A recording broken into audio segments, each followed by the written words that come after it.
to Rainbow Brite.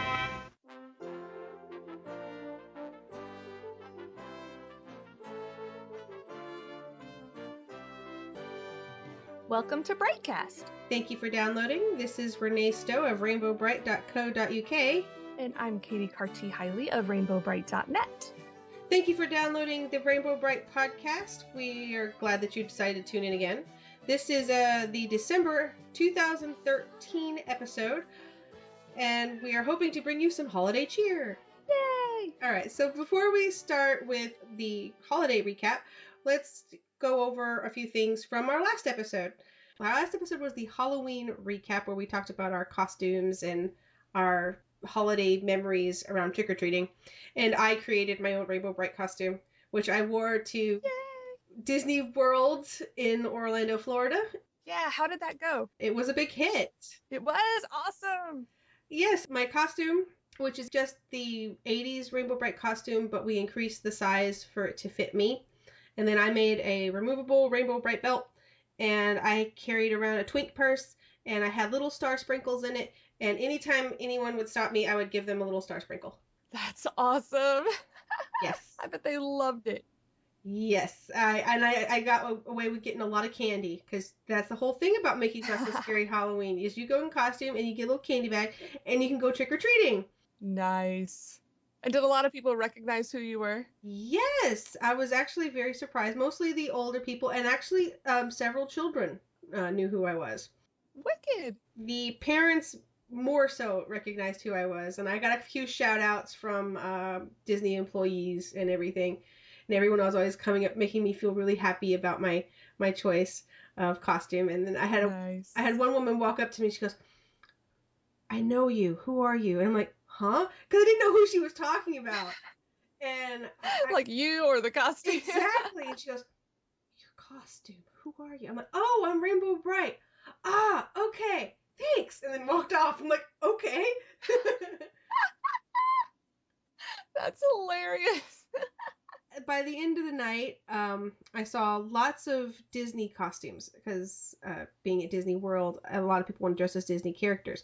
So a lot of the actual Disney characters, the real ones, were in buildings, and you had to actually go through a line to meet them, because there were so many people out there in these really, really good deluxe costumes that you really couldn't tell if they were real Disney or costumed people. That's pretty impressive. Yes. And especially the quality of the wigs and the makeup. There were a few that were not Disney that were there. Specifically, I saw a Princess Bride couple, which I thought was awesome. Nice. Yay! Dressed up as Wesley and Buttercup, and they looked very, very good. Awesome. So yes, going to Disney World dressed in a Rainbow Brite costume is awesome. I recommend it to anybody who wants to give it a try. The only other Rainbow Brite costume that I remember going to the Disney Halloween party was the cosplayers that went a few years ago, dressed as the Color Kids. Nice. But the whole Disney experience at Halloween is well worth it. You know, you got lots of places to get candy. You don't have to get candy if you don't want to, but it's fun, and a lot of the people interact with you, and you have dance parties, and especially at night, and they're really into light up stuff, because by the time the Halloween party starts, it's dark, and so everything is all lit up, and my costume lit up. I had my color belt had lights in it so that it would glow, and then I had an umbrella. I took an umbrella to help with crowd control, because I figured because there were some pictures that I took where I didn't have someone behind me, and it's just like they were distracting. So I had the umbrella I would put behind me, and it would actually make a little backdrop behind me of a rainbow. Nice. That's pretty smart.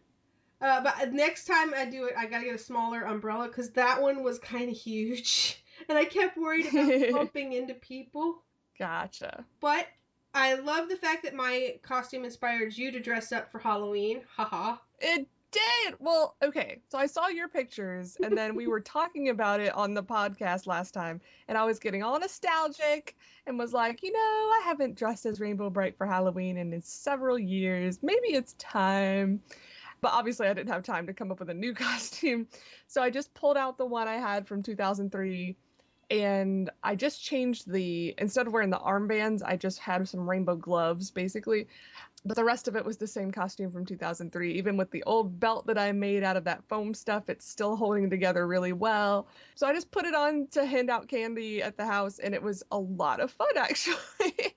Before it got dark, I got Adam to go out back with me and just take a bunch of pictures because it's not something I put on every day, obviously. And with my rainbow hair, it looked awesome.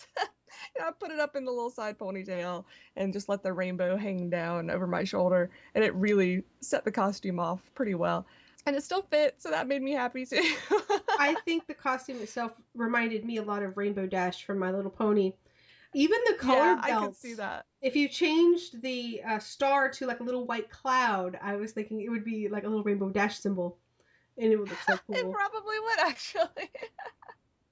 And then we were handing out the candy, and yeah, I was wondering if some kid was gonna say, "Are you Rainbow Dash?" But none of them did. Of course, we didn't get that many trick-or-treaters, like maybe 15 total.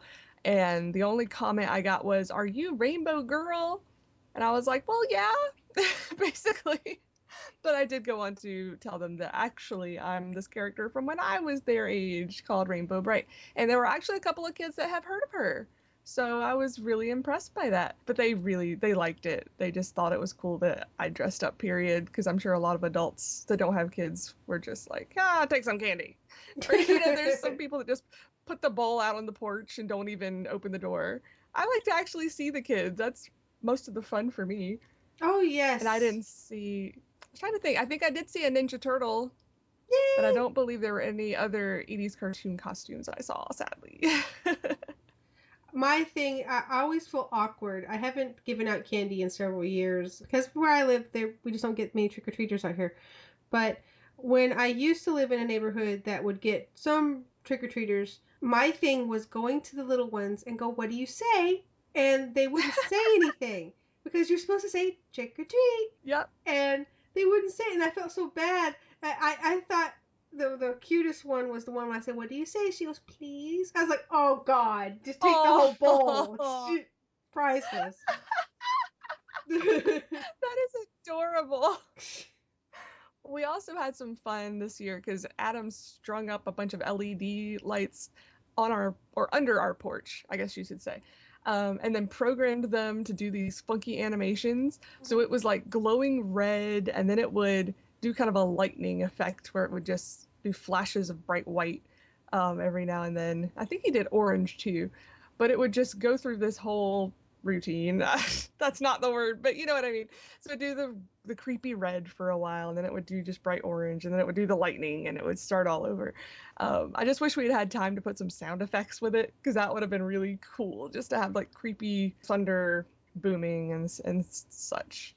Maybe next year. When I was little, my dad actually had a Disney Halloween sound effects record. Cool. He would put the speakers onto the porch and would have the record player playing them, and even the year that I dressed as Rainbow Brite, I remember that because they didn't have you didn't have little speakers back then. Back in the 80s, those big woofers were huge, and so he'd put them Right, on they were massive. put them on the porch and have the Halloween music. But it was to me it was great because it was Disney Halloween, and when you're a kid, a lot of your childhood is influenced by Disney. Oh, sure. You had the Disney Trick or Treat, Donald Duck, trick or treat, trick or treat, trick or treat for Halloween. You remember that one? No, I don't. Oh dear Lord, they would have that. You'd have all the little sound effects, the woo, but it was nice. It wasn't gross. I picked up a CD of sound effects from I think like Walmart or Kmart several years ago. It was just gross. Aw. It was random and it didn't really fit like an atmosphere. It was just random sound effects. And the Disney record was at least had a theme, it had a flow that went along with it. Yeah, and child friendly. Yeah.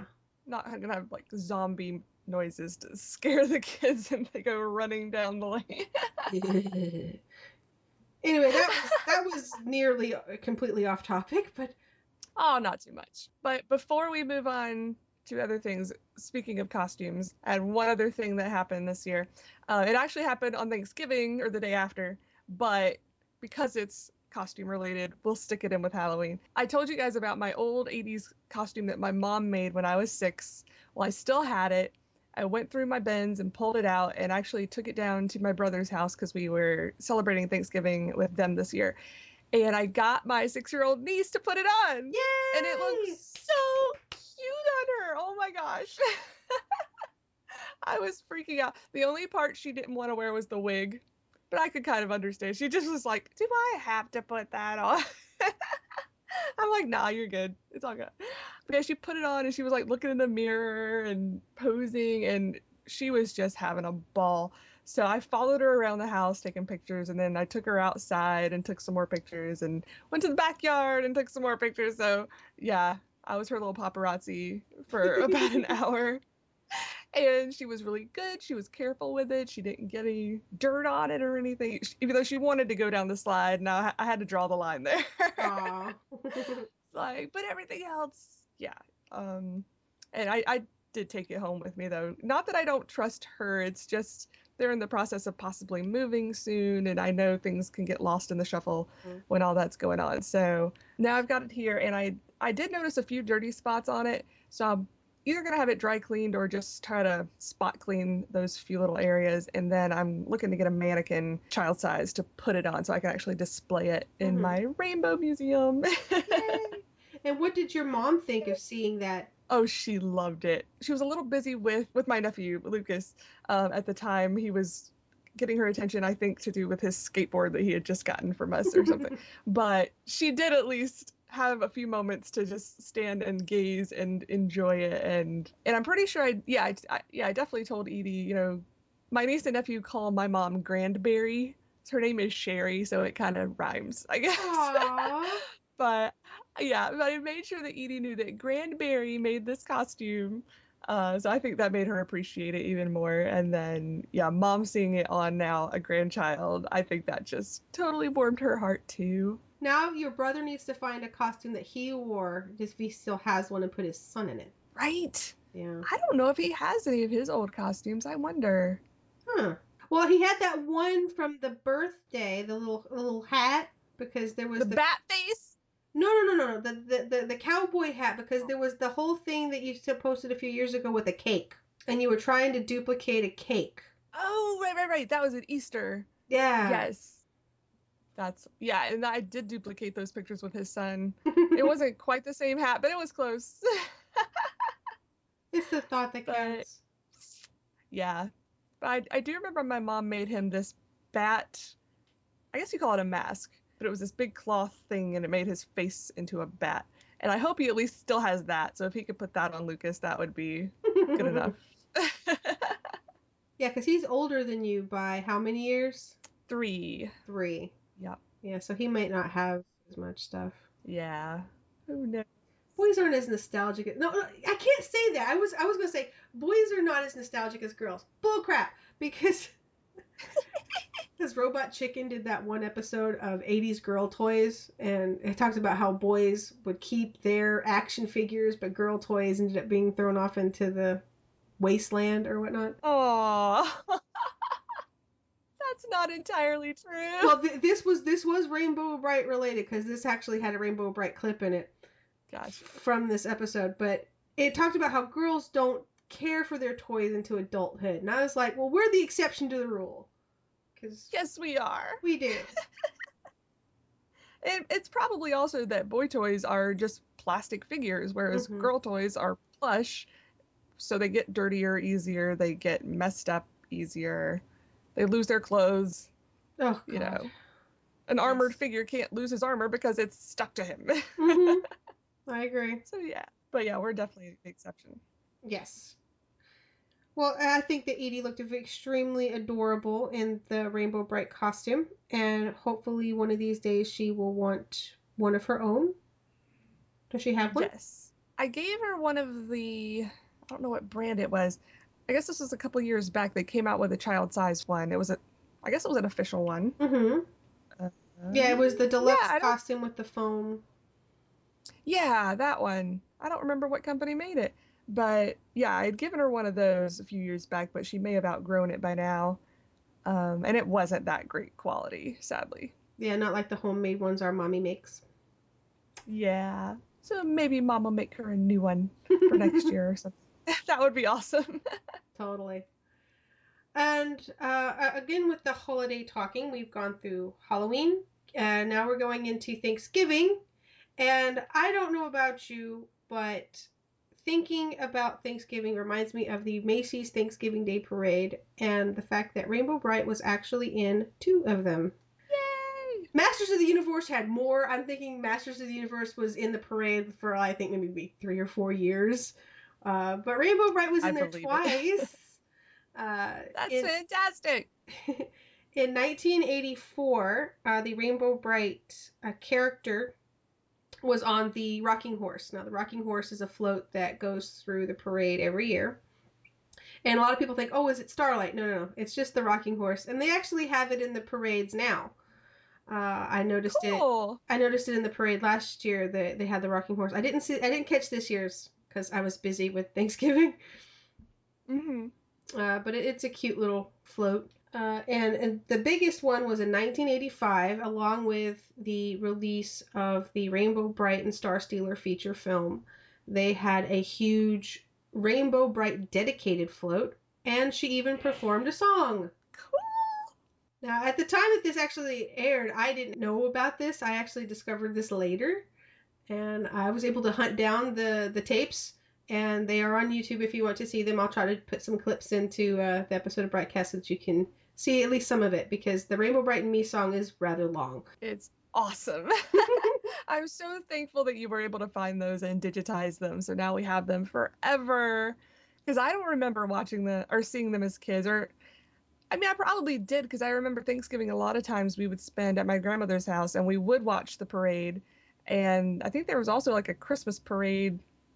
I don't know if it was that, surely it wasn't that day. Maybe it was the day or two after that we'd go outside and watch, from her yard. But I know we did watch the parade, the Macy's Day Parade, inside many years.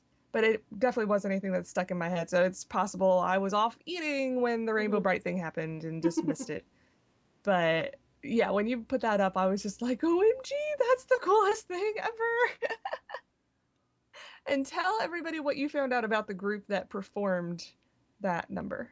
Yes, Rainbow Brite performed alongside a group called the Show of Hands. Show of Hands USA started in, I think, the late 70s, early 80s, and it was children who would sign language and sing songs. And every year they were a guest to the Macy's parade with different floats. And that year they did a single number for Jingle Bells, where they showed you how to sign and sing Jingle Bells. And they sang and signed with Rainbow Brite on the Rainbow Brite float. The kids are, of course, now older, and it did disband sometime during the 90s, I believe. But the kids, you can find them on like Facebook. I think there's a Facebook group where some of them meet. But I thought it was a great performance, and I love their costumes because they look like little color kids. Yes, they're so cute. It's like they mixed up the colors a little bit, so they're not just one particular kid, but yeah, they're very, very close to the color kid outfits. And I really want to know who did Rainbow Brite.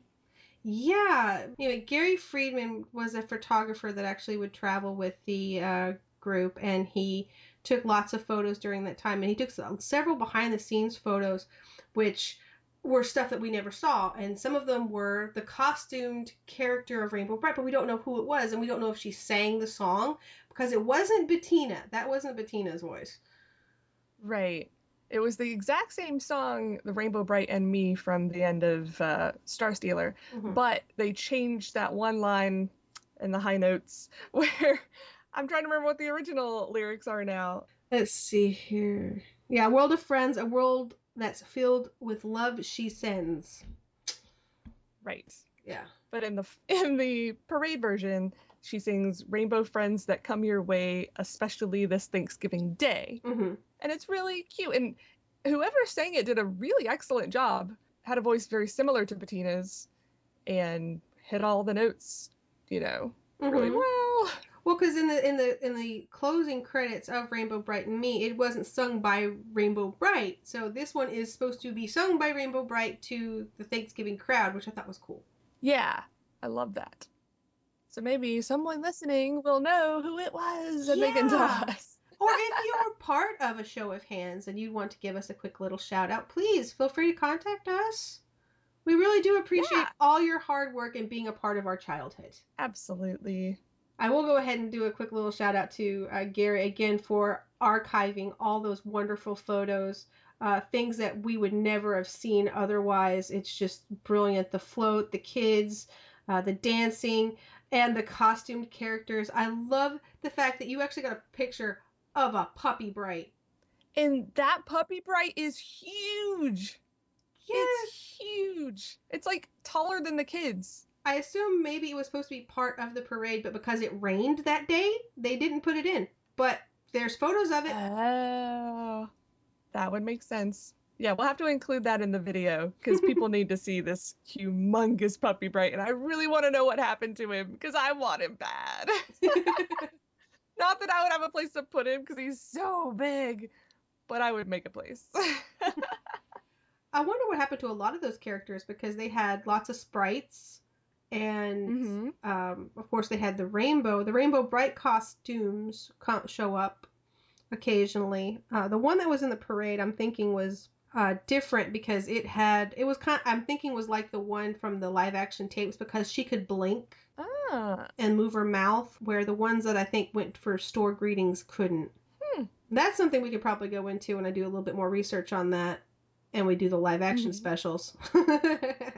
nice. I like it. Well, when we get to Thanksgiving and the Macy's Day Parade, it ends with the coming of Santa Claus, which comes the coming of Christmas, which is what this episode is going to be about. Yay! Yay! There were several Rainbow Brite items around Christmas in the 80s. 1984 and 85 were her heyday. I'm thinking I've seen 2 rolls of paper before for Christmas. One is red, and it has Rainbow Brite and Twink on a sled. I'm thinking that one was probably from 84 because it was very simple, very basic, and that was when the character first came out. Then you have the more paintyful looking one with Rainbow Brite, Patio Green, and Red Butler in this beautiful snowy scene, which actually kind of reminds me of the record album. But we'll get to the record album here in a second. But you also had lots of Christmassy items, stockings, cards. What were some Rainbow Brite Christmas items that you actually had, Katie? Well, I had the original ornament from 1985. It's just a little ball that's got Rainbow Brite painted on it, and there's like a gold tinsely stuff inside it. So it's very sparkly.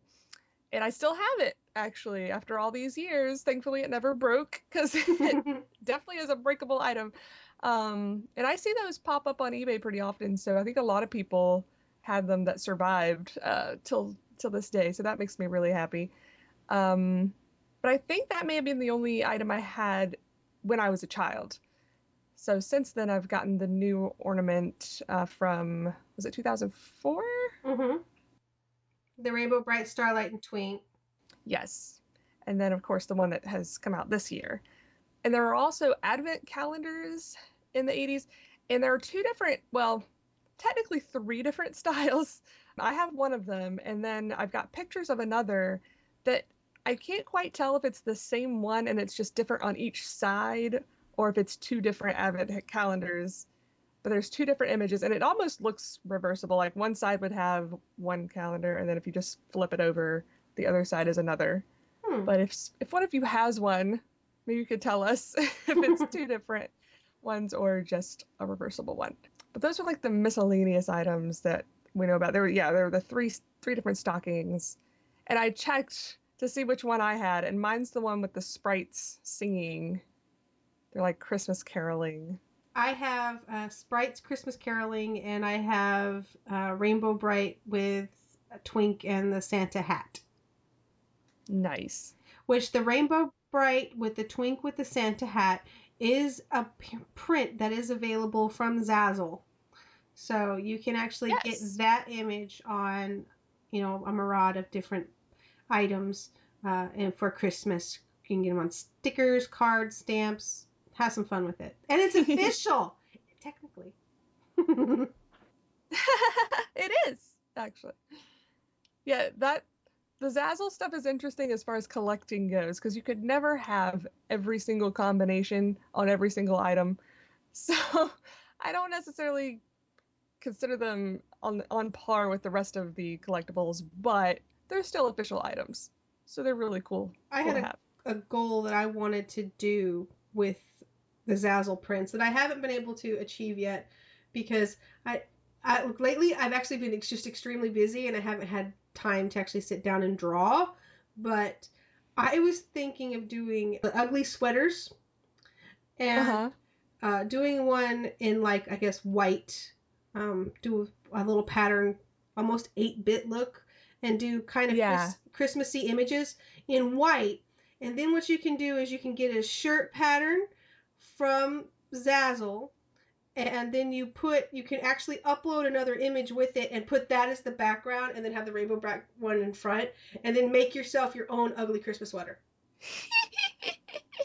You should totally do that. I want to see it. I want to do this, but the thing is, of course, is coming up with the ugly sweater pattern and making it. Yeah. But once I actually do that in white, because they actually have on Zazzle, if you want to do a print, they show you the dimensions of what it would have to be to fit on a shirt, and the resolution and whatnot. So it is possible to do this. It's just actually getting done. Yes. But I think it was really, really cute, especially because they have one that is Rainbow Brite with Starlight and Sunriser in some wreaths. And I'm thinking that print with the ugly sweater pattern in the back would look really cute on a t-shirt. Totally. And I just haven't been able to make it. Well, we should also beg 80stees.com for a Rainbow Brite ugly Christmas sweater, because they have a bunch of other characters. They've got Gem, Teenage Mutant Ninja Turtles, He-Man, Transformers. Yes, they've got a bunch. Mm-hmm. So maybe if we beg hard enough, they'll give us one too.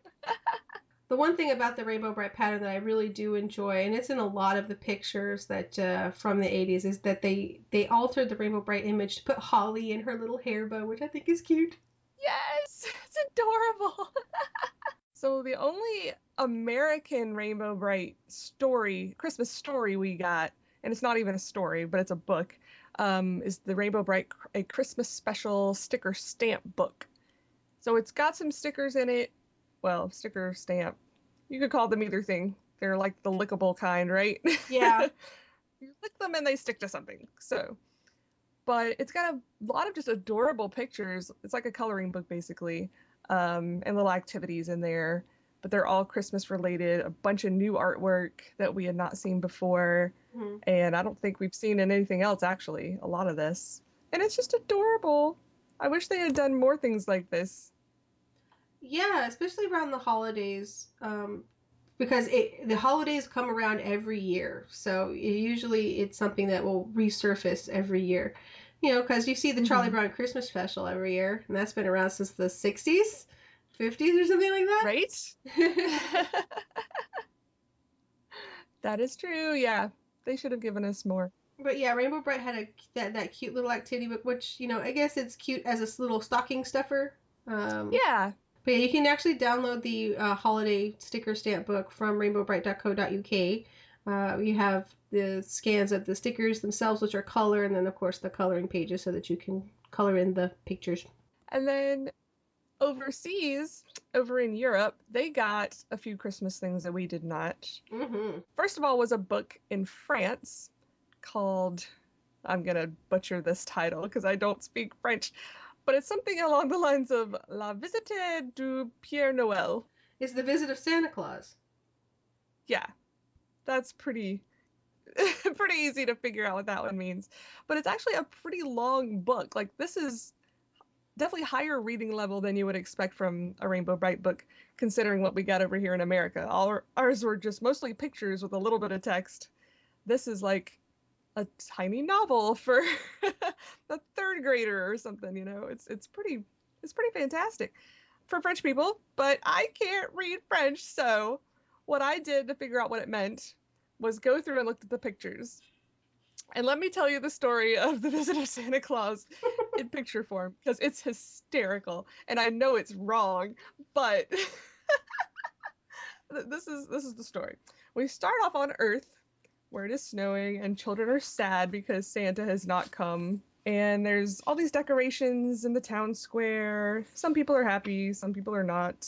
And it's really snowy and icy.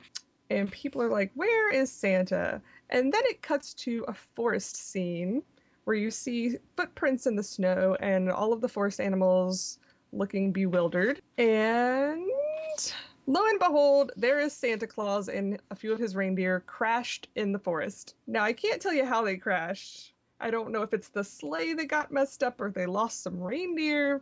Something bad happened. But here's Rainbow, Brite, Starlight, and Twink to save the day on their rainbows. They're like, hey, Santa, what's up? He's like, I'm stuck. I can't deliver presents. What do I do? And they're still talking. Wait.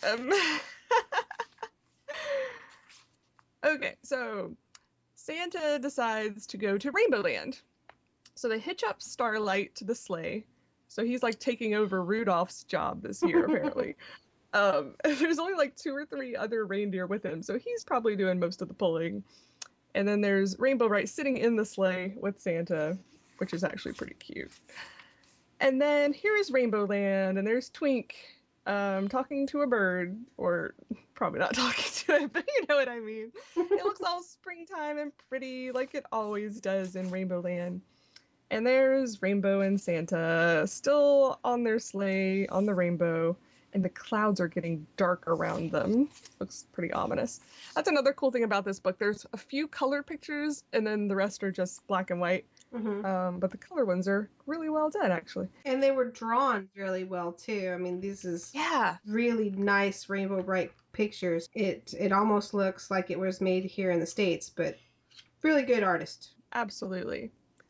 So they're trekking on, and Rainbow is now pointing at the dark clouds, and Santa's like, I don't know what to do. And Murky and Lurky are laughing maniacally. And Murky is wringing his hands in glee because apparently they have an evil plot afoot. And then, okay, there's a couple things in this book that just made me go, what? And this is the first one. Apparently, Murky and Lurky are able to set the rainbow on fire. Just let that sink in a minute. The rainbow is on fire. And to put it out, Twink takes Santa's coat and just starts stamping it out with the coat. So they avert disaster and don't get burst into flames and continue on to Rainbow Land. Oops, I think I skipped a page. Yes, so here they have arrived on Rainbow Land. And this part's a little confusing as well. I guess Santa is either thinking, oh, Santa's just canceled, I'm not going to be able to do it this year, or that the pets he was going to deliver as presents weren't going to make it that long. Either way, he starts dispatching with them. So he has a bowl of fish, and he's letting the fish jump into the Rainbow River. There's a cat playing with what looks like a hamster, maybe. And there's a turtle. So he's just letting them all go instead of making them wait. And yeah, one of the fish looked a little distressed, like, there was not enough oxygen left in that water. Thank you for letting us go, Santa. And then Rainbow Brite and Santa are talking, looks like in front of the color mine, and she's laughing. Things are looking happy. And then all of a sudden, things are not looking happy, because Twink looks like he's about to cry. Yeah. Santa is like, oh, and Rainbow's like, oh no. And there's a tree stump. And a butterfly. So I don't know if somebody cut down a tree. Is that what they're sad about? I don't know. Maybe the Lorax is going to come down and say it's okay. Yeah, we got a butterfly and a frog. The frog is happy, so, there's that. Everybody else is unhappy, but the frog is fine. Then Lala is dancing with a sprite, and Indigo is being dramatic while Santa says something or other. And as per usual, some of this is just reused art, because that Lala dancing with a sprite and Indigo making that gesture has been used over and over and over. Mm-hmm. But there's Santa talking about who knows because I can't read it. And then like Lala's letting Santa primp in front of her vanity mirror. And it's just out in this field. So there's like her mirror and her makeup. And it's like, here you go, Santa, make yourself look presentable again. Because you lost your coat. I don't know. Some more talking. And now Santa has an atlas. And that's actually, or maybe it's the same word in English and in French. And it's got a picture on it that, yeah, it looks like a globe. Yeah. It could be. So we're going to imagine maybe he got lost. Maybe that was the problem all along. He got lost and had to go to Rainbow Land. Or are these gifts? Because I see Indigo has a theater book and she's the actress. Well, that's true. But who would he be giving the atlas to? I have no idea. Right. Because there Well, goes Shy Buddy. Violet is over to the side. Well, there goes Buddy. He's riding a bicycle.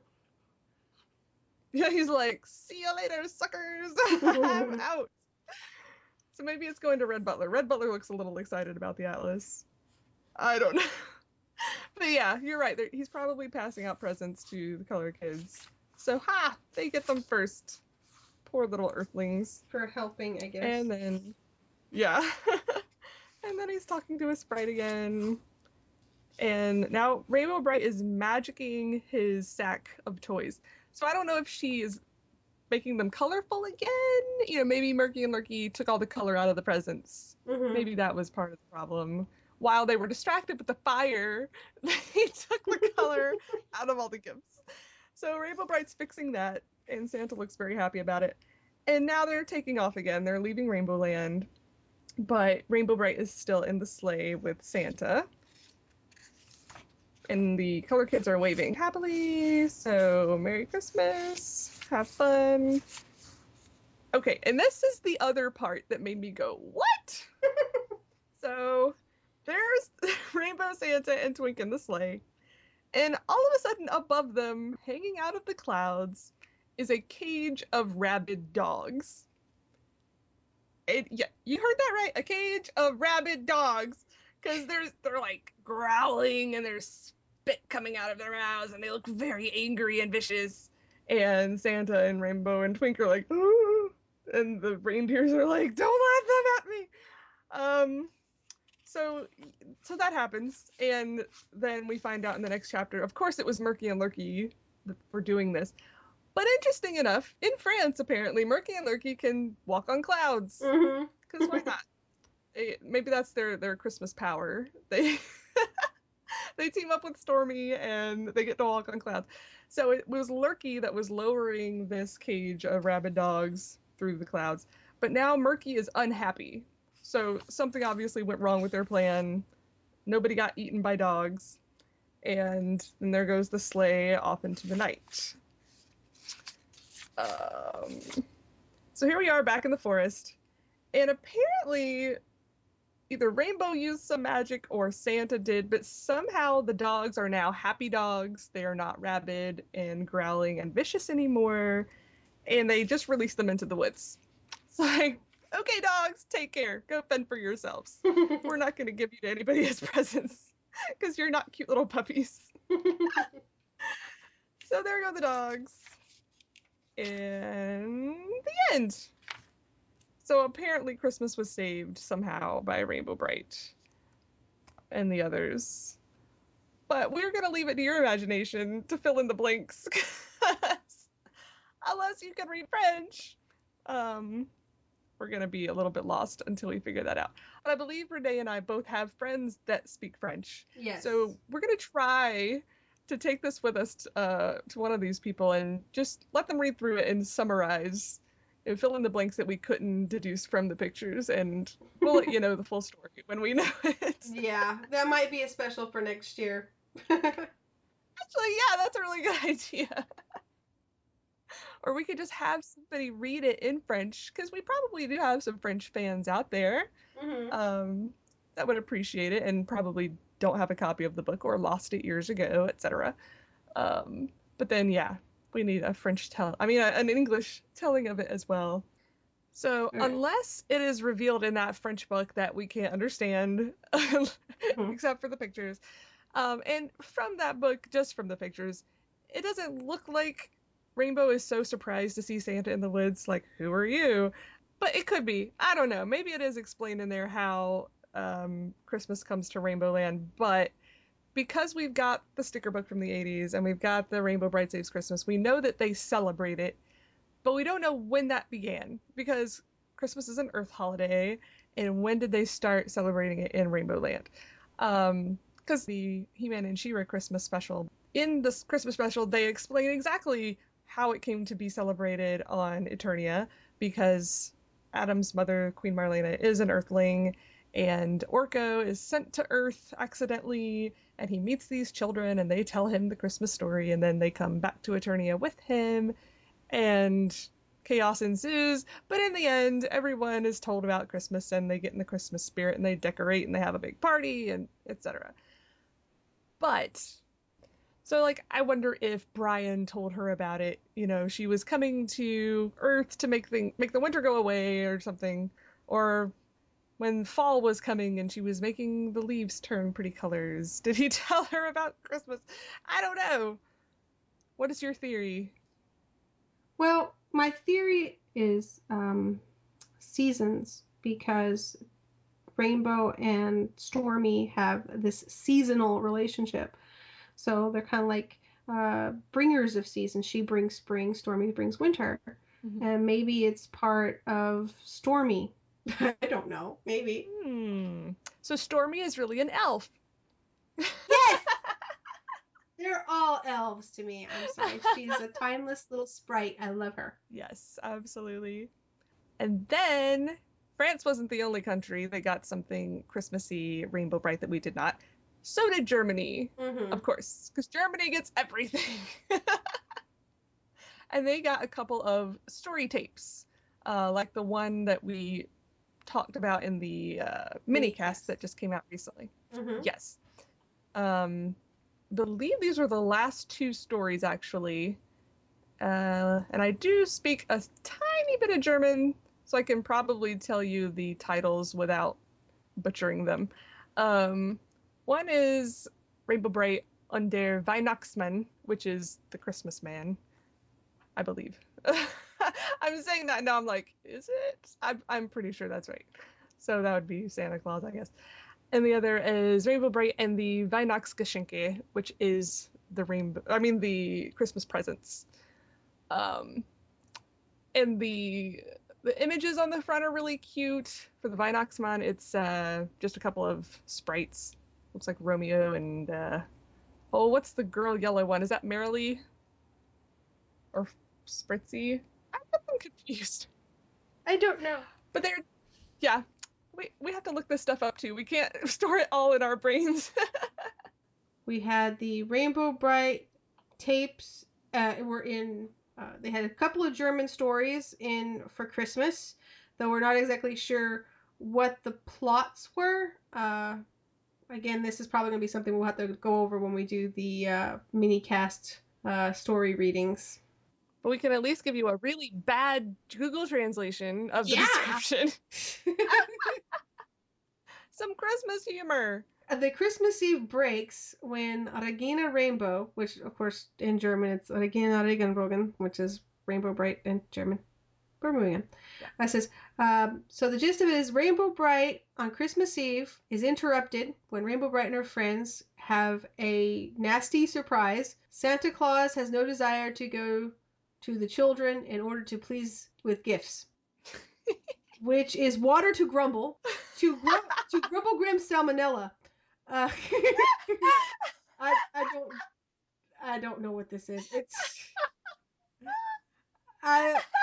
I'm thinking what it is Santa, Christmas Eve, Rainbow Bright and her friends find out that Santa Claus doesn't want to go give gifts to kids on Earth because he's a grumpy pants and she has to save Christmas. That's about as all I can get from that. Yes. And she saves Christmas even if it is still so hard. Oh, goodness. I love that sentence. Even if it is still so hard. The other one actually translated a little better. This is for the Weihnachtsgeschenke, the presents. Christmas is around the corner, and that displeases. I'm assuming this is supposed to be murky, but in German it is Grumble Griesgram. Yes. Okay. Yes. So, yeah, Christmas is coming, but that makes Murky unhappy. He does not like colorful balls, no glowing candles, and laughing children, and he cannot stand already. Okay, whatever. He can't stand all those things. So he can come up with something wicked when something in sleigh ride through the winter forest looks enslaving. What? He comes up with some wicked idea, apparently, in the forest. I hope it's not enslaving anybody. As well, that Rainbow Brite, white swirls, and the star weights not give up easily, so it can still give Merry Christmas. Star weights, maybe a starlight. White swirls, I guess that could be Twink. So Rainbow Brite, Twink, and Starlight don't give up easily, so they can still give a Merry Christmas. Aww. Aww. Okay. I love that. Murky does not like colorful balls or glowing candles or laughing children already. So, all right, so far we've butchered 3 cultures in their Christmas stories to Rainbow Brite, but at least they had them. Rainbow Brite. I know, at least they have.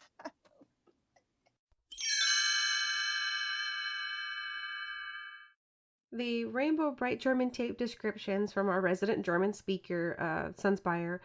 Rainbow Brite and Santa Claus. Christmas Eve approaches when Rainbow Brite and her friends discover something bad. Santa Claus doesn't want to ride out to the children this year to bring them presents. It's like water in Murky Dismal's mill. That's how he likes Santa Claus. Rainbow Brite tries everything in her power to rescue Christmas, no matter how hard it may be. The next one is Rainbow Brite and the Christmas Presents. Christmas is knocking on the door, and Murky Dismal disapproves of it greatly. He doesn't like colorful Christmas tree baubles, no glowing candles, and especially he doesn't like laughing children. That's why he plots a mischievous plan when he sees Servant Rupert on his sleigh. Just good that Rainbow Brite, Twink, and the sprites don't give up so easily, so that Christmas can still come in the end. Now, Servant Rupert is a German tradition along with St. Nick, which is what we refer to as Santa Claus. Servant Rupert goes along with Santa Claus, and he's the one that brings the coal, sticks, and rocks to the naughty children, while St. Nicholas brings the candy and sweets.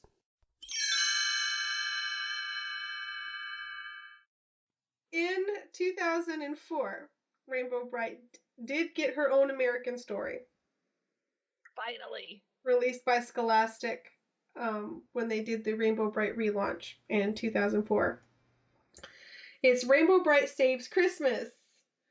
And the book is rather interesting. It does use a lot of characters that weren't used much in the other stories. Like, for example, it mentions Stormy at the end and whatnot. But they reused a lot of artwork from the Rainbow Brite coloring books and already existing artwork. But not all of it. Give it some credit. But the plot is, of course, Rainbow is getting ready for Christmas, and Murky is pitching a fit and trying to take all the color out of Christmas. So he sends this gloomy clouds to drain all the color, so like the Christmas tree is like black and white, and No, he tricks them. He puts it in presents. He wraps up gloomy clouds in gloomy looking presents. That's kind of what gets me, is like the kids are all excited and they go opening these presents, but you can obviously tell by the wrapping that they're a little yeah, they're a little dirty. non-kosher. Just a bit. It's like, really? One of your friends is gonna wrap you a present that looks like that? I will have to say that this book does offer something that I at least now know how you can spell nincompoop. I didn't know that was an actual word. Yeah. Because he calls Good call. Murky calls Lurky a nincompoop. I love that word. Oh my god. Alright, so But you're right. Everything starts turning gray.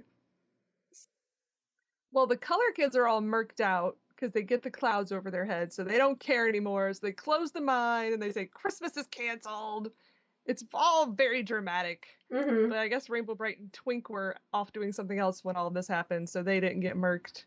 But yeah, Rainbow Land turns totally gray, so Rainbow Bright, Starlight, and Twink go to the pits, and they actually are really nice about it because it's Christmas time. They don't want to just get even. They just walk in and say, "Murky, can we please have our colors back?" But Murky's like, "No, absolutely not." But we find out the reason why he's so mad about Christmas is that he's always excluded. Nobody ever gives him Christmas presents. Nobody ever comes to sing Christmas carols at the pits. He's never had snow. So it's all very just pitiful. So Rainbow Bright makes him happy in the end by giving him an actual present, not another trick present. Well, it's kind of a trick present because it's full of star sprinkles, but it actually makes him happy. It doesn't make him mad this time. Mm-hmm. Which that part actually reminded me a lot of the He-Man and She-Ra Christmas special. Because, like, Skeletor is trying so hard to fight against the Christmas spirit, but it gets him anyway. So he's so mad that he's happy. But Murky actually is happy that he's happy. And this is one of my favorite pieces of Rainbow Bright artwork, actually, is the rainbow coming out of the pits over Rainbow Land. I'm pretty sure that's the first and only time that happened. Yeah, that's a definite role reversal right there. Yeah. It's just adorable because you're so used to it coming out of the top of the color castle, and instead it's coming out of the pits over the color castle and everything else. I get a kick out of the color the little sprite houses because they look like little Christmas balls in the snow. It's so cute. They do. That's precious. But yeah, then everybody's happy again, and Stormy makes it snow, so Murky and Lurky had a white Christmas. It's precious! I know you had some issues with the book, especially with the reused artwork, but I actually really like this one. The story is cute, but you know, I don't like the fact that they just threw Stormy in there. And the last page where all the kids are together with the Christmas cake and everything, it's reused artwork from Happy Birthday Buddy Blue. Yeah. And Buddy Blue's hair isn't dark enough, and yeah, it does look really strange. It looks apparently he's in need of a dye job. But you know, what do you do? Get thyself to a hairdresser. It is a cute story, especially, you know, because this was made for children. It was released by Scholastic, and the age group I'm thinking is probably very, very basic, maybe a 7 or an 8-year-old. But so it's not. These aren't made. It's not made for me. It's not made for me. And if it were, I would want a little bit more. Yep. But I'm willing to say it's not made for me, and that'd be done with it. Yeah, that's okay. That's fine. And I think both of us have an issue with the way Starlight is drawn in here. His forelocks. I'm sorry. They just completely messed up the color of the order of the colors in his hair. Not that they've ever been totally consistent, but it's always been either blue or red on top. And now it's purple mixed with blue and some green. It's pretty, but it's... especially that one picture where it's kind of a close-up and it's just mostly purple over his head, and he has a really weird expression on his face. Not such a fan of that picture, but yeah. I kind of love like that picture that's all black, white, and gray of Rainbow Land and the snow and the Christmas tree and everything. Like, if you didn't know that was a murked out picture, you would actually just think it was a lovely kind of antique picture of Rainbow Land. Mm-hmm. It's actually quite lovely. And we should give credit to who wrote and illustrated this. It was written by Justin Spelvin, illustrations by Cora Oliver. So thanks, you guys. I think it's a really lovely book. I actually gave a copy of this to my niece and nephew last year for Christmas, so I'm hoping it'll become kind of one of their Christmas traditions is to read it every year. I've actually got some pictures of my mom sitting there reading it to them on the couch. It's adorable. Aw. You should call them up and read it to them over the phone. That's an excellent idea. Well, the only last thing that I said was that you could read the story to your niece and nephew Right. over the phone if you can't be with them, or over Skype or something. That's an excellent idea. I will definitely try to do that. And then I can see that you can have a little picture of your little monitor with your niece and nephew there with a little book. Oh, it'd be so cute. And you gave your niece a Romeo one year, didn't you? I did. Last year I gave her a Romeo and gave Lucas a Lurkey. I believe they're both in storage right now because, like I said, they're going to be moving soon. Because when I almost called her Rainbow Brite. When Edie was dressed in the Rainbow Brite costume, at one point I said, "Oh, I should have brought my twink." And she's like, "Oh, wait, I've got my red one. What's his name?" And I said, "Oh, yeah, you have Romeo." She was like, "Is that like Romeo and Juliet?" I was like, "Yes, that's exactly where they got his name from." I was so impressed that she made that connection. But yeah, it was in storage, so we couldn't pull him out to do pictures with him, sadly. But she does still have him, and Lucas has his Lurkey. I don't know if I ever told you about that. I actually got them dolls still in the box. Because you know how kids are? If it's not in the box, they know it's used and they don't like it as much. But if it's in a box, oh, it's new. It's never been touched or played with by anybody else. So it was fun and terrifying at the same time watching them rip open these vintage dolls from their packaging. It's like, okay, and there goes the value of that doll. Yeah. But it was worth it. And boxed Romeos and Lurkeys are not that rare that, it was a loss to the Rainbow Brite community or anything. And I got really good deals on them. They were super cheap as far as that kind of thing goes. Good. Yeah. But the only other Rainbow Brite Christmas merchandise we were ever given, and this was also from the 80s, was the album. And that is like the crown jewel of all Rainbow Brite Christmas items. I loved the Rainbow Brite Christmas album as well as the regular Rainbow Brite album, which is the Paint a Rainbow in Your Heart.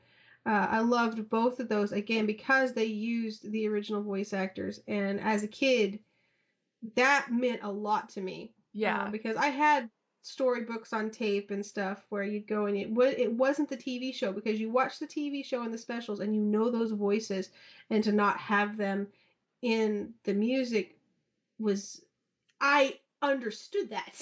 And it annoyed me. Yes. So the fact that it was Bettina, it was Rainbow Brite, and I could tell that it was her on the records, it was just yay. It made me happy. Mm-hmm. Absolutely.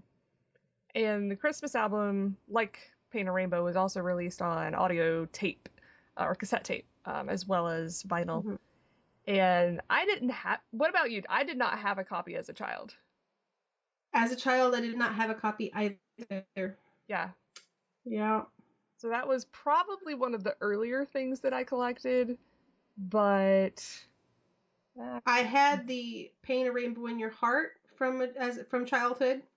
Well, that's cool. But I didn't know there was a Christmas album. Mm-hmm. So when I listened to the Christmas album, I was happy again that it was consistent with the Paint a Rainbow in Your Heart, because I knew those voices because I grew up with them. And so to get the Christmas album and realize that Michael Silvershirt was still Twink, mm-hmm. and of course Bettina was still Rainbow, and it tied it in because they used the same people, I enjoyed it.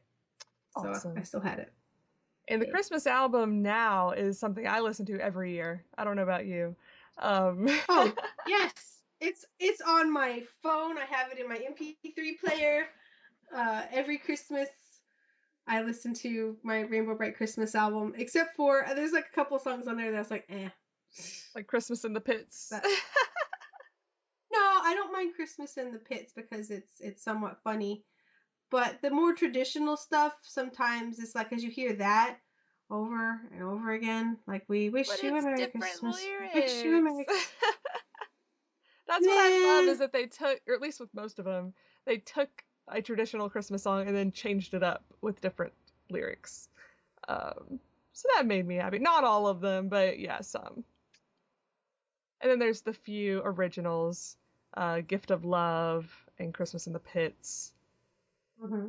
Which Those Michael and Patty Silvershire, which were Silvershire and Silvershire, did a lot of the lyric writing, and they wrote Gift of Love. One thing that about Gift of Love, which we discovered a few years ago, because it was produced under Disney, it is part of the Disney archive, and Disney re-released it on their 12 Days of Christmas album, removing the Rainbow Brite references. and sung by completely other characters. Boo. Yeah, because they were Mickey Mouse and Goofy and... Boo hiss. Not cool, Disney. Not cool. It's a beautiful song, and even if they had just left it alone and re-released it as still Rainbow Brite, I think kids still would have loved it.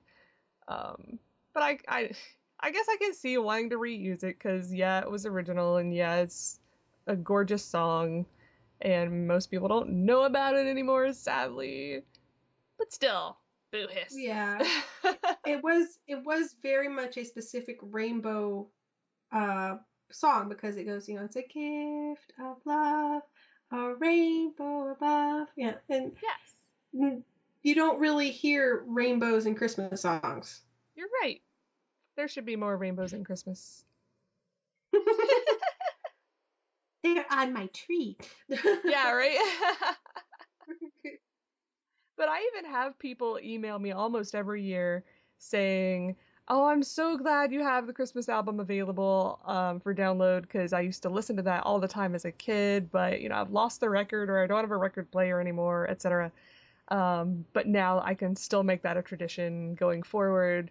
Some of them have their own kids now, so they're carrying that tradition to the next generation, and that just makes me so happy.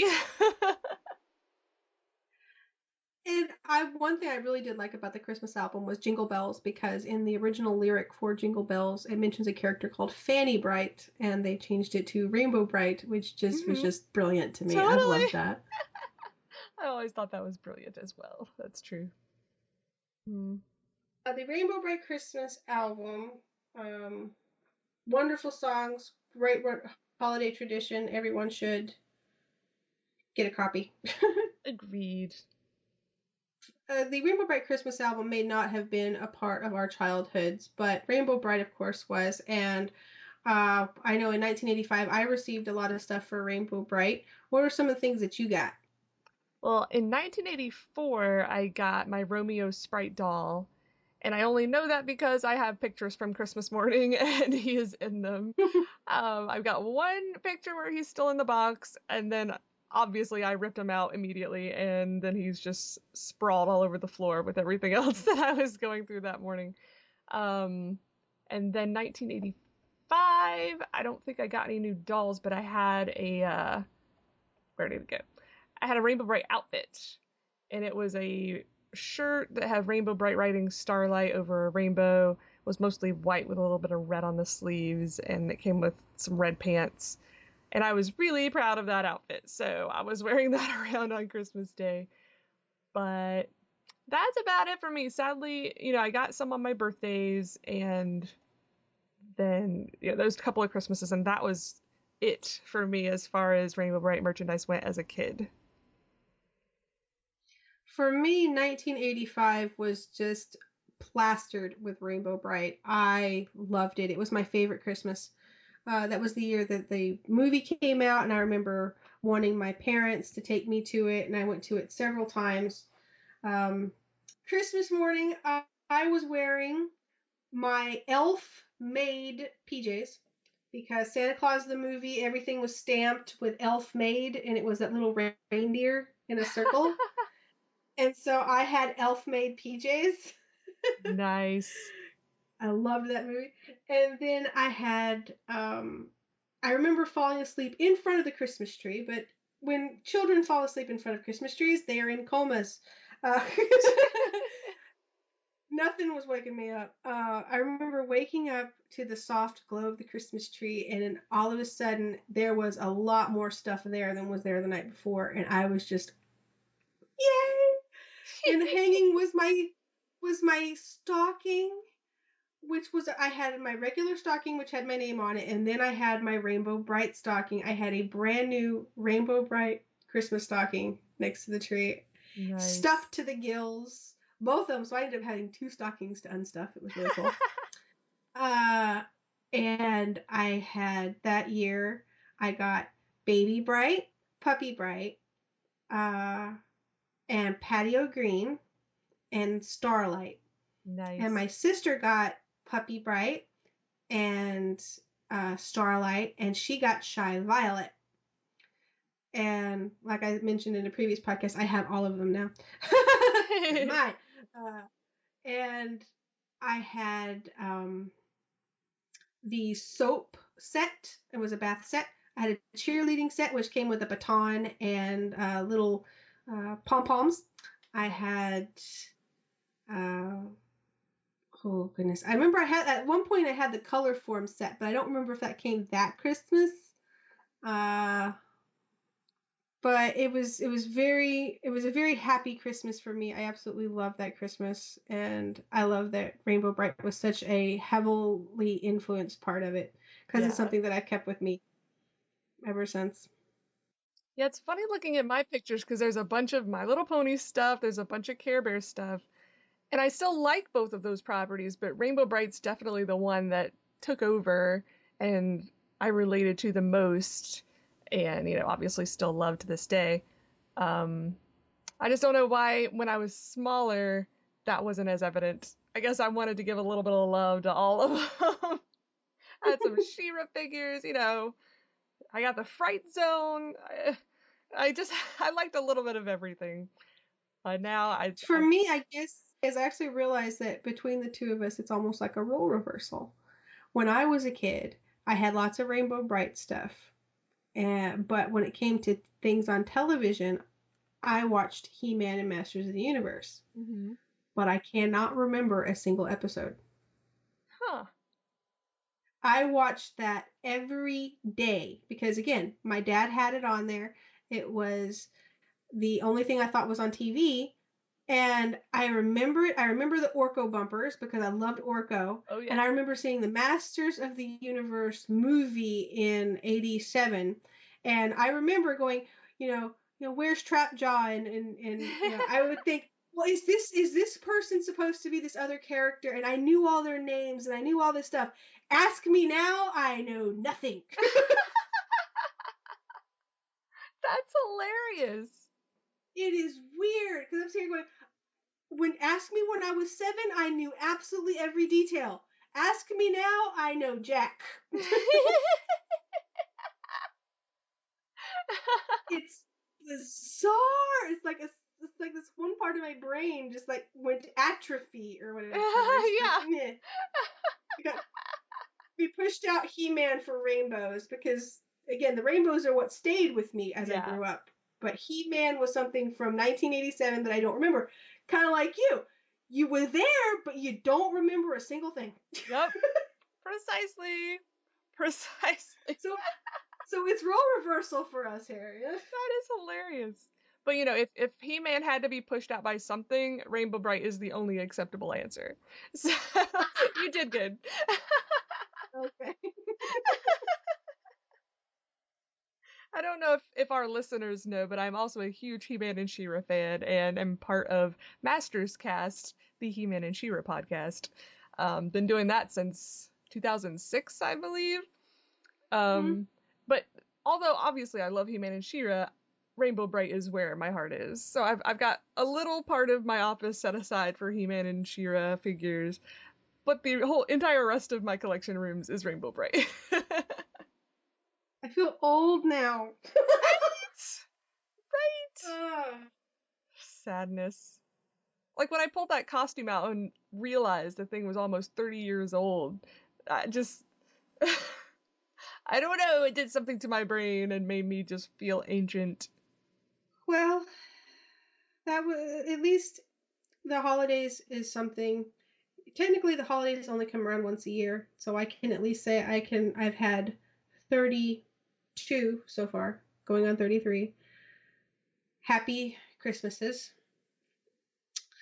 and hope for many, many more. And I'm glad that Rainbow Brite can be a part of it. Absolutely. And she can be a part of yours too with your Rainbow Brite Christmas morning. Pick it up at Hallmark. Yeah, right? Yeah, we're actually not getting a tree this year, so I'm just gonna stick Rainbow Brite somewhere downstairs in a random spot, see how long it takes my husband to notice. So we kind of agreed that all the Rainbow Brite stuff would stay upstairs. Not that he doesn't like it, but he didn't want, people to come into the house and the first thing they see is Rainbow Brite, and I can appreciate that. But I'm just gonna put the one little ornament down there and see what happens. Oh, I'll say one more thing about our Christmas for this year. I don't know about you, Renee, but I will not be getting anything Rainbow Brite related for Christmas as a present because my husband and my entire family know better. Because they know they would get me something and I would already have it. So I think we've been talking about for the last year now that we need to come up with wish lists of our own. Because there are still things that we need and want, but if the layperson were to just walk into our collection rooms and look around, they'd say, oh, they already got everything. They don't need anything. So we need to come up with a list of our desired items. Yep. Because mostly, however, figure-wise, I think I have everything. At least all the dolls. Mm-hmm. I have all the dolls now. There isn't a doll that I don't have, other than, of course, Stormy. But that I'd only be able to get Stormy if she were custom. Yeah. But I do have hopes for this next couple years. Well, at least maybe not this year, but maybe even next year, because it will be getting around the 30th anniversary for the movie to come out. Yeah. That would be fun. Hopefully they'll give us something over the next 2 years. Surely. Yep. We're begging you, Hallmark. We're begging.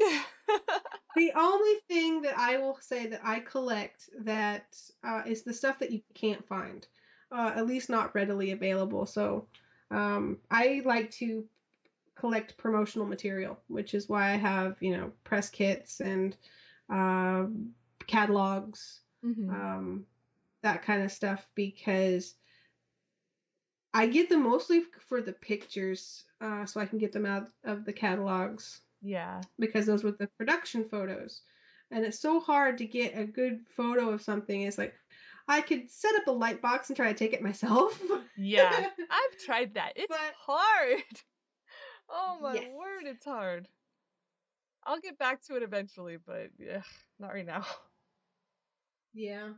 I actually will have to say that this year I am pretty content with my collection. Usually every year there's something that I'm dying to get. But this year I have to say I'm relatively content because I have my Christmas tree ornaments. I have my Christmas stocking.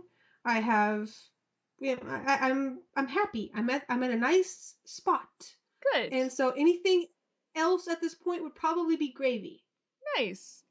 That is a good point to be at. Because I know that there are still books that I do not have. Yeah, that's my thing. I want the foreign books really bad. The problem with my book collection is usually I like to have at least one item from a foreign collection. I do have, I don't have all of the books. I have most of the books from the French collection because I got them in a set. Nice. But again, we're going to that problem that we had earlier in the fact that we can't read them. Yeah. Yeah. But we still have to have them because we can't say no. Well, the art in the French ones is just beautiful. I want it just for the art panels. Yeah. Because they're just gorgeous. That's true. It's very pretty. The problem is, we would love to scan them for you guys, but they're hardbacks. And if you open them that far, you're just going to break the binding because they're so old. So maybe we can snap some photographs of some of the pictures, but they're not going to be like high quality scans. Yeah. But let's just go ahead and think about it for a moment. What is a Rainbow Brite item that you would want for Christmas? I like, for example, For you, it's going to be difficult because rainbow anything. Don't you have like 3 or 4 rainbow makers for your wall? Yes, I do. But I always welcome more rainbow anything, even if it's something I already have. I'll take more prisms. I'll take rainbow glass. I like collect colored glass and put them together in rainbow order. I've got like all these bottles, antique and new, and yeah. Um, but Rainbow Brite, gosh, like my dream item would be like a mitten box Moonglow, but those are really, really hard to come by. Um, Disgustingly so. yeah. I do I did find out from my Moonglow. My Moonglow is pretty much everything without the box. She even still has the original plastic around her head. Nice. That's really I cool. did not know. I didn't know that until I got my. I got some mitten box canary and patty, and because I don't have mitten box items, all my stuff was loose. So I got an actual mitten box patty with the plastic still around her head, and I realized it's identical to the one that's around my Moonglow. And then I was like, oh wow. I thought she looked good before. Maybe she looked so good because she was in the box. Yeah. And I just didn't get the box. But she doesn't have her comb, which sucks. Anyway. Yeah. That's hard to come by too. So mitten box Mooney. Yeah. Or I'm trying to increase my quantity of mitten box dolls, period. Because I only had a few to begin with, and I've gotten a few more lately. So, and those aren't crazy hard to come by, and usually not crazy expensive. You kind of have to look for the deals. But yeah, that would be just my standard wish list at any time. A few more mitten box dolls. But mitten box Mooney would be like, OMG! Like stratosphere squeeing going on. But she is highly, highly rare. Yeah. Again, because she was a foreign release, and I've seen custom boxes, but I haven't seen. I've only seen a couple that have actually been in the box online, but they have been astronomical. Yeah. Totally. So what would be on your wish list? Me? So I need a new Invasion of Rainbow Land on VHS. Okay. I have most of them on DVD anyway, so maybe I don't need that one. I don't know. I know what you mean, though. You still want to have it. Yeah. I'm trying to think. Is there anything else? I have the Madame Alexander. She's gorgeous. I love her. Yeah. A prototype rainbow would be cute. Actually, yeah. That'd be cool, too.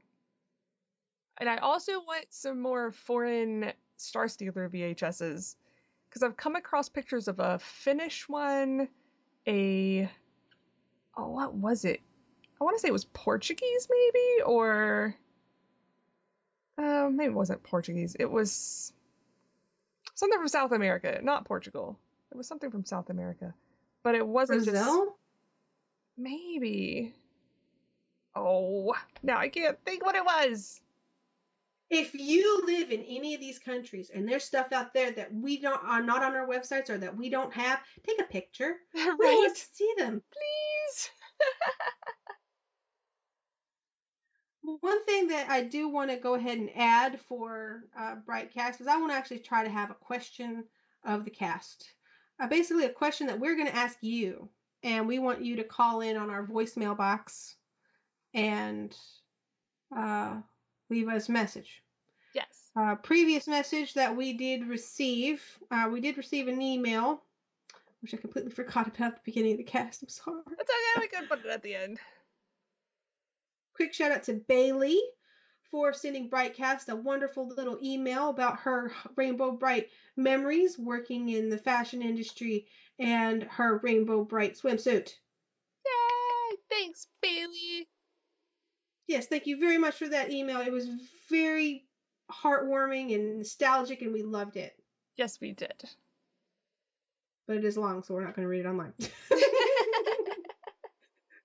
Don't let that deter you. We love letters. Long is good, because we love fans. We love Rainbow Brite fans. We are all a family and should be treated as such.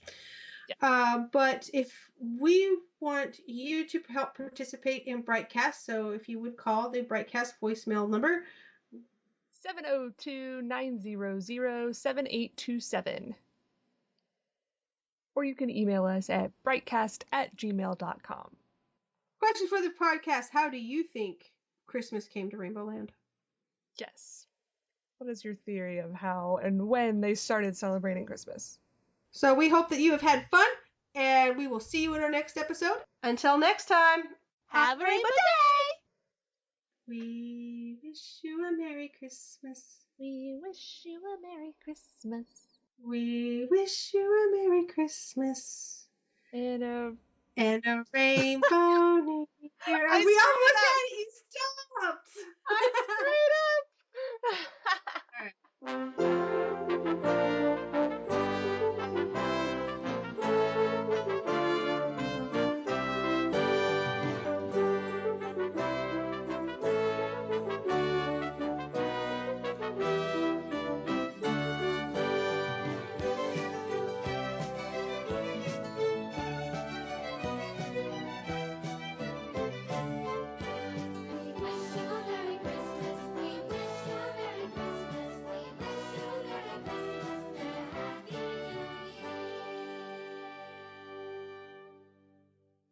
We'll be back. Don't go away.